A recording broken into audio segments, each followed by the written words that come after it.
Everyone, good morning. तो मैं आज आपको थोड़ा सा अपना लाइफस्टाइल रूटीन दिखाती हूँ कि कैसे कैसे मुझे मैनेज करना होता है। एक्चुअली मुझे नहीं मिल पाता कि मैं दिखा पाऊँ। देखो, ये कपड़े सूखे हुए हैं हमारे बाहर, जो कि रात सुखाए गए हैं। आज संडे है तो सारी चीज़ें बहुत डिले हो रही हैं और शायद इसी वजह से मैं ब्लॉग बना पा रही हूँ। अदर डेज़ तो बहुत जल्दी सब कुछ होता है, तो अभी करूँ। अदर डेज़ तो जल्दी जल्दी सब कुछ होता है तो व्लॉग बन ही नहीं पाता है। ये मेरी तुलसा जी हैं, ये मेरा कड़ी पत्ता है, यहाँ हमारा कूलर रखा है, ऊपर एसी का कंडेंसर आ रहा है, वहाँ एक ख़राब कुर्सी रखी है जिस पे शूज़ रखे हैं। ये सीढ़ी ऑलरेडी पहले से रखी होती थी, इसे हम कपड़े सुखाने का काम कर लेते हैं। और ये कपड़े सूखे हुए हैं, ये बहुत ज़्यादा पर हल्ला मचा रहा था तो ये मैंने यहाँ खड़ा कर दिया है। अरे रमेश, कहाँ खड़े हो? हाँ, आपको भी करूँगी।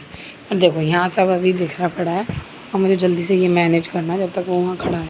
उसको मैंने वहाँ खड़ा करके जल्दी जल्दी से अपना काम ख़त्म करना स्टार्ट करा है। ये बिस्तर उठाने शुरू करे। बिस्तर हमारे खाट पे रहते हैं क्योंकि मौसम थोड़ा ठंडा हो रहा है। इससे पहले हम ज़मीन पे सोते थे। खाट हमने इसलिए लगा रखी है, बेड नहीं डाला है, बिकॉज ऑफ अभी रमित बहुत छोटा है और उसको थोड़ा सा स्पेस चाहिए होता है। तो खाट दोनों बिस्तर उठ के खड़ी हो जाती है तो दिन में उसके लिए स्पेस हो जाता है, जिससे वो आराम से घूम लेता है, फिर लेता है।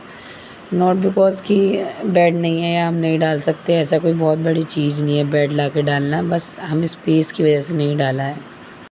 जब तक वो ढंग से बैठना चलना फिरना नहीं सीख लेता, उसके लिए ज़मीन पे घूमना ज़्यादा बेटर होता है। बेड पे से बार बार डर रहता है। मुझे बहुत सारा काम होता है, ऑफिस का भी, घर का भी, खाना बनाना, मैनेज करना, तो दूर से देखना थोड़ा सा बेड से गिरने का डर ज़्यादा रहता है। ये मैंने सारे बिस्तर रख दिए, उसके बाद मैं खाट उठा रही हूँ। एक खाट उठा के मैं दूसरे रूम में रखी आऊँगी। दूसरे रूम में थोड़ा सा एक्स्ट्रा सामान रखा है, एक ऑफिस टेबल रखा है जिस पे अम्मू पूरे दिन ऑफिस का काम करते हैं, और टीवी रखी है। जब कभी कभी नॉनों को कार्टून्स वगैरह देखना पड़ते हैं तो वो दूसरे रूम में खाट पे लेट जाती है, तो हम दिन में रख देते हैं। ये मेरे पे नहीं हटी तो मुझे उनकी हेल्प लेनी पड़ी, उन्होंने थोड़ी सी हेल्प करी और वो रख दी। उसके बाद मैंने बाहर सब सेट किया और झाड़ू पोछा लगाना स्टार्ट करा। झाड़ू पोछा का नंबर बहुत बाद में आता है क्योंकि सामान इतना सारा फैला रहता है। नॉनू सुबह उठते से ही कभी कुछ कुछ ना कुछ फैलाती रहती है। मैं छोटे छोटे सामान इकट्ठा कर रही थी, सब सामान जगह पर रखना होता है। साइकिल वगैरह, किचन में जाओ तो किचन ऐसी लगती है कि क्या क्या भरा हुआ है। रूम में आओ तो रूम बहुत ज़्यादा फुलफिल सा लगता है। बस अभी मैंने थोड़ा सा ही सामान मैनेज करा था और मैं डस्टिंग करना ही स्टार्ट करा था। ये मैं खिड़कियों को पहुंच रही थी इधर पे, इतने ही बच्चों की बाहर से आवाज़ आने लगी। मैं आपको बता दूं, बार बार इस बीच बाहर बालकनी में भी जा रही थी बच्चों को देखने। मैं जल्दी जल्दी से किचन साफ़ कर रही थी क्योंकि बाहर से बच्चों की आवाज़ आने लगी।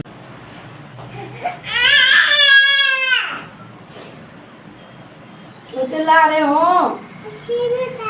जाओ वॉशरूम में जाओ, इससे पहले वॉशरूम जाना है। क्या हो गया? चलो अंदर कमरे में, गमली हो गया। नहीं नहीं नहीं, ये चीख रहा था तो मैं से पहले अंदर लेके आई। थोड़ी बहुत देर मैंने इधर उधर घुमाया, छोटा छोटा काम इसको लेके करा और फिर मैंने पिलो बिछाया, इसे लिटाया, लिटा के इसको एक पैरेट दिया, थोड़ा सा खेलने लगा के जल्दी से मैं नॉनों की साइकिल उधर रख के आई। बार बार रोता है, बार बार खिलाना पड़ता है, तो मुझे काम बहुत जल्दी जल्दी करना पड़ता है। उसके बाद खाट पे लिटाने के बाद भी नहीं बैठा, फिर मैं इसे थोड़ी देर अपने पास किचन में उठा लिया क्योंकि घर में सबसे पहले मैं किचन की सफाई करती हूँ। और किचन में बच्चों को सुबह जो दूध देना पड़ता है तो उनकी बॉटल बॉयल करी थी मैंने। या मैं इनकी पहले बॉटल वॉश कर रही थी, मैंने इनकी सारी बॉटल बॉयल कर ली थी और थोड़े बहुत बर्तन दूध के ही हो गए थे, बाकी तो नाइट का कुछ भी नहीं था। मैंने वो साफ़ करा, उसके बाद इसे खाट पर बिठाया। बहुत जल्दी से मैं देखो दूसरे कमरे में गई, कितना गंदा हो रहा था, मैंने जल्दी जल्दी से साफ़ करा।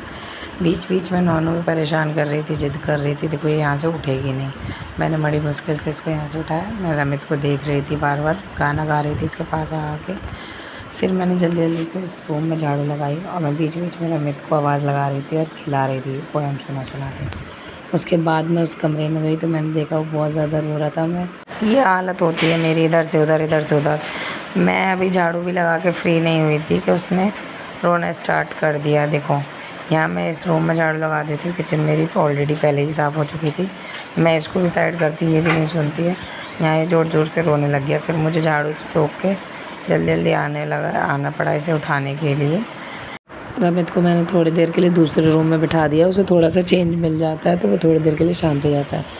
बस मेरी प्रॉब्लम यही है कि मुझे बीच बीच में बार बार उसे लेना पड़ता है, बार बार उठना बैठना झुकना मेरे दर्द होता है। देखो मैं यहाँ पोंछा भी थोड़ा सा बैठ के लगा रही हूँ, क्योंकि बाइफर से पोंछा लगाना मुझे पसंद नहीं है और मेरे पे वैसे बैठ के लगता नहीं है। यहाँ मैंने थोड़ी देर के लिए दोनों को इंगेज कर दिया और इनका गर्म पानी रख दिया, क्योंकि साफ़ सफाई झाड़ू पोछा डस्टिंग ओवरऑल हो चुका था। इन दोनों को नहलाना था। इनकी दोनों की मालिश में रात को सोते वक्त कर देती हूँ तो सुबह मेरे को ईज़ी हो जाता है थोड़ा नहलाना। यहाँ मैं इन दोनों को बाथरूम से निकाल लाई थी बाहर नहला के, और फटाफट से मैंने कपड़े चेंज करे हैं। इस वक्त इनके जो पिताश्री थे वो दूध लेने गए हुए थे, तो नोनू थोड़ा सा परेशान भी कर रही थी, रो रही थी और बार बार पूछ रही थी पापा कहाँ है, पापा कहाँ है। रमित को मैंने गोदी में लिटा रखा है और नोनू को मैं फटाफट से कपड़े पहना रही हूँ ताकि रमित ना रोए। रमित को मैं कपड़े यहाँ मैं नहा चुकी थी और मैं नोनू को रोज़ पूजा कराती हूँ, नोनू पूजा करती है। देखो बच्चों को भी अपने साथ अगर आप सिखाओगे तभी वो सीखेंगे। नोनू फ्रूट्स खा लेती है नहाने से पहले, पर कुछ भी नहीं खाती है, स्पेशली किचन में नहीं खाती है, बिकॉज ऑफ मैं उसे नहीं सिखाती हूँ। और मैं काम बहुत जल्दी कर लेती हूँ अपना। हमेशा मैं अपनी किचन में एंटर जब भी करती हूँ या कुछ भी कुक जब भी करती हूँ जब मैं नहा लेती हूँ, चाहे काम वो जल्दी का हो या लेट का हो, संडे हो या अदर डे हो। मैं दोनों बच्चों को अपने आरती देती हूँ और दोनों बच्चों को आरती देने के बाद मैं थोड़ा सा रमित को पैम्पर करती हूँ, पर वो नहीं शांत होता तो मैं उसे किचन में अपने पास बिठा लेती हूँ, क्योंकि नोनू के पापा के लिए भी खाना जल्दी जल्दी बनाना था, उनको भी भूख लगने वाली थी। वैसे ही टाइम बहुत ज़्यादा नहीं हुआ था इस टाइम जो हम काम कर रहे थे, ओनली 9:30 या 10 के करीब ही हो रहा था। रमित सबसे ज़्यादा परेशान करता है तो मुझे गोद में लेके भी काम करना पड़ता है, वो सोफे पे भी बैठना में दिक्कत करता है, तो मैं यहाँ उसको गोदी में लेके ही काम कर रही थी। मैंने पोहा फ्राई कर दिया था उसको गोद में लेके।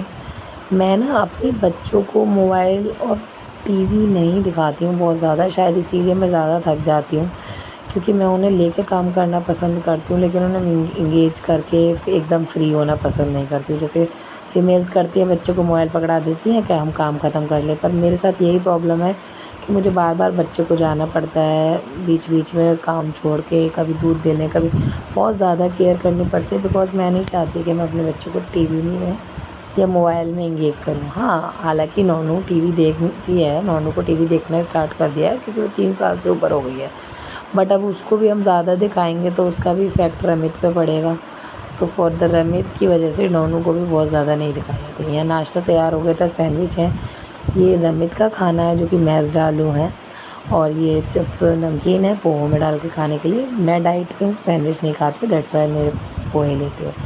यहाँ मैं बता ही रही थी कि और सारा नाश्ता हो गया है, रमित बीच में सो गया था तो मैं इजीली बना। देखो लड़के के खाने को खाए जा रहे हैं दोनों। अरे वो रमित का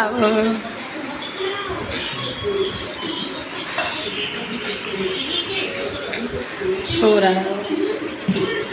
मैं बता रही थी ओवरऑल काम ख़त्म हो गया है, नाश्ता हमने कर लिया है, और अब रमित अगर सो रहा है तो सबसे पहले नोनू को थोड़ा सा पढ़ा लेती हूँ। मैं इसको पढ़ाने बैठी थी और ये बार बार भाग गई थी। भाई ये बहुत ज़्यादा परेशान करती है लिटरली मुझे। उसके बाद रमित जग गया था, जगने के बाद मैंने किचन साफ़ करी, फिर इन दोनों को दोबारा से दोपहर में थोड़ा सा सुलाया, लाइट नहीं आ रही थी तो राधे राधे करके मेरा पूरा दिन ऐसे निकल जाता है। और ये लोग बहुत परेशान करते हैं, बार बार लेना, कभी इसको उसको बहुत परेशान करते हैं। जैसा कि आज आप पूरी वीडियो में देख ही लो, यहाँ मैं भजन सुना रही थी और इसको सुला रही थी आराम से, कोशिश राधे रटते बीती रे ओ मारिया।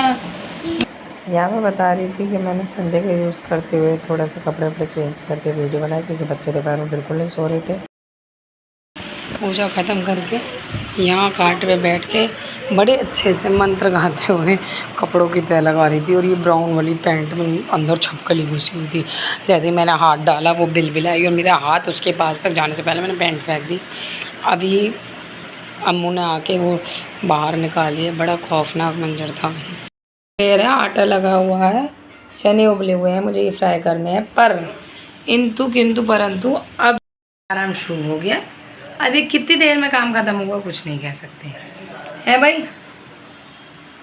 अब मेरे को या तो इसे बराबर में बिठाना पड़ेगा, पर नहीं बिठा सकती क्योंकि धसका लगेगा, चौंकेगा। शाम का खाना तैयार करके मैं रमित को फीड करा रही थी, नोनू को भी फीड कराती हूँ।